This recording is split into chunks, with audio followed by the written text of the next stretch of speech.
All right, this is a long overdue video on how to make kale salad, but to start, this is where we will find the kale. So in the produce section, first, this is called lacinato kale, also known as dinosaur kale. This is one of my favorite kinds. It's a little different than the traditional kind of kale. It's just got a different shape to it. What you see here is more traditional kale. This one is the curly kind. And again, you can find it just in a fresh bunch on the supermarket shelves. And then last but not least, if you want to cut down on the prep time, you can buy pre-chopped kale. This is usually the curly kale, lots of different brands, but you can see how big the chunks are in here. But just to kind of scope it out, this is generally the section you'd find the prepared kale in. Okay, so I always start out by washing the kale. Don't mind my disgustingly messy sink. We are putting on no airs here. Okay, so I give the kale a good rinse. And then shake, shake, shake, shake, shake, shake, shake. Don't mind the dishes. Shake, shake, shake, shake, shake, shake, shake. Get it nice and dry. Ish. Not really. Just shake off the excess. Okay, kale salad. You ready? You take the kale. I usually leave the thing wrapped around the stem because it's easier to cut that way. And I pretty much just I've washed this and I've washed my hands. And it's important to know that because we're about to get really intimate with our kale. So I just chop maybe about an inch or so wide, and then I take it and turn it and just do a little chopping. Oops, some landed on the floor.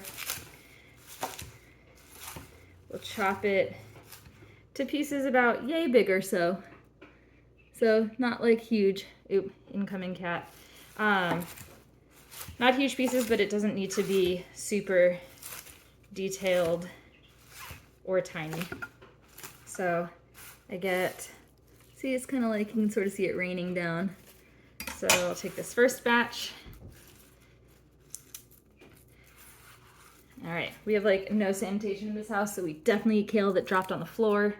All right, now for the rest of the bunch, I might come around the side and get some chunks off the side here. And a chop and a chop. I keep my fingers curled in so I don't chop my fingers curled off. So I don't chop my fingers off. I also leave the stem. Some people like to pull the kale off of the stem, but I think the stem is really tasty. So I usually cut right through it. It is a little bit tough sometimes. But okay, so I cut basically down to where the thing is holding the kale together. I might pull off some extra little pieces, just sort of rip them off like so.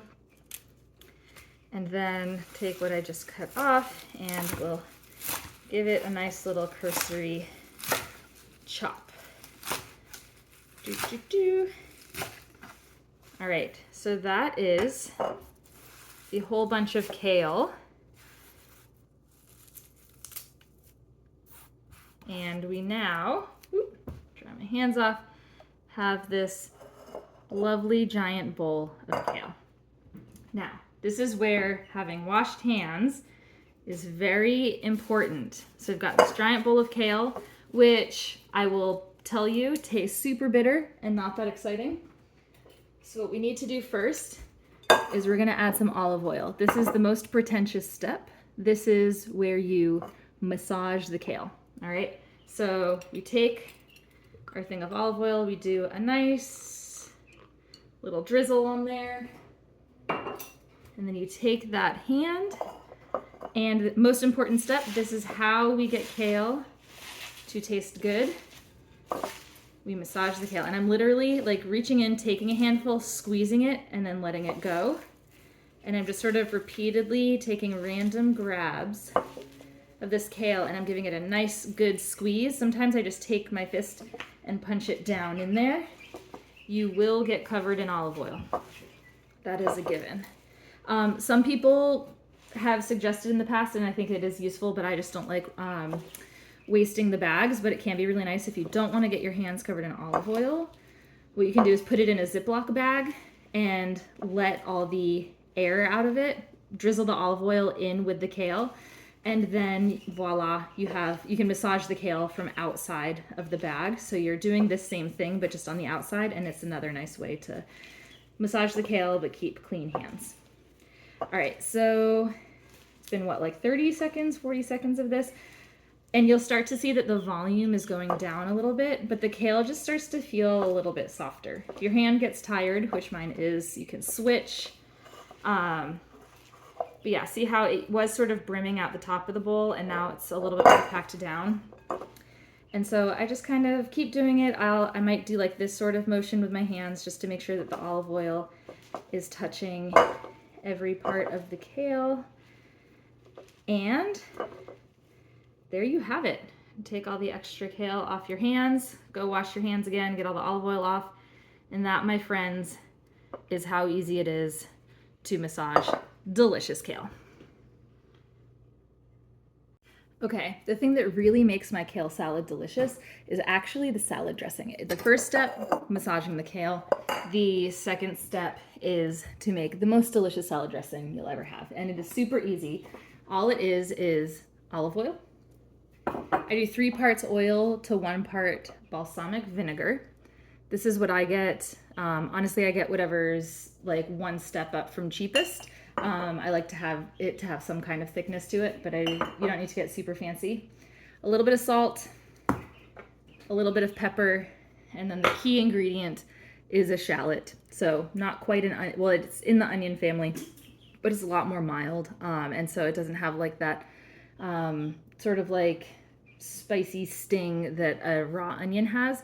Also, when it sits in the olive oil and the balsamic vinegar, it gets even more mild but flavorful. So what I do, actually, we'll start with I take a jar with a nice secure lid, and I really just kind of eyeball it. I'm gonna make, depends on how much salad dressing I'm making. I'm not gonna make a whole ton, but maybe we'll throw, well, if we're gonna cut up the whole shallot, maybe I'll make more. Okay, so it's the olive oil that I'm putting there, and then I'm going to put, I don't really measure things, so we're gonna just sort of eyeball it, and we'll say that that's probably about 1/3-ish balsamic vinegar that I just poured in. And then, this is the key ingredient. We're gonna chop up some shallot really quick. So I pretty much just take off the ends, see if we can get in on that action. Here, let's dun dun dun, dun dun dun. Okay, so I peel off the outer layer. Oh. This onion looks like half of the outer layer, half of the inner layer is good, half of it still needs to be taken off.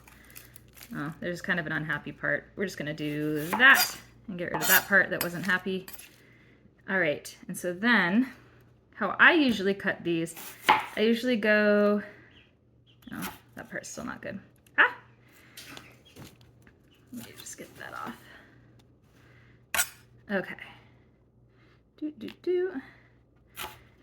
So I try to cut like matchsticks of it, and then I just go right down the edge.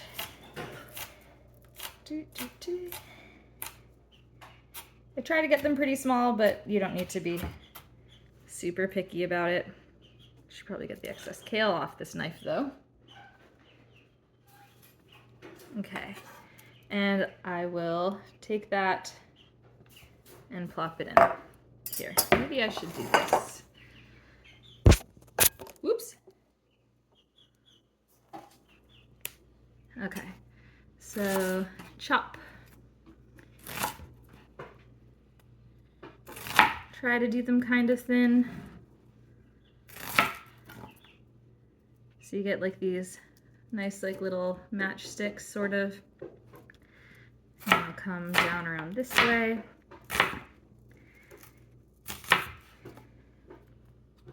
And where's my edge piece? I guess, okay. And then I will turn them sideways and chop up the length of it and get some nice small pieces of shallot. I might not add all of the shallot here. I might just chop all of it, but maybe set some aside for something else to cook with, maybe like a stir fry or something. It's kind of hard to overdo it on the shallot, but you can. Okay. So, getting some good shallot pieces. Doot, doot, doot.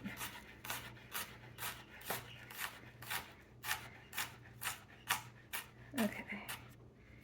That's probably enough of the shallot.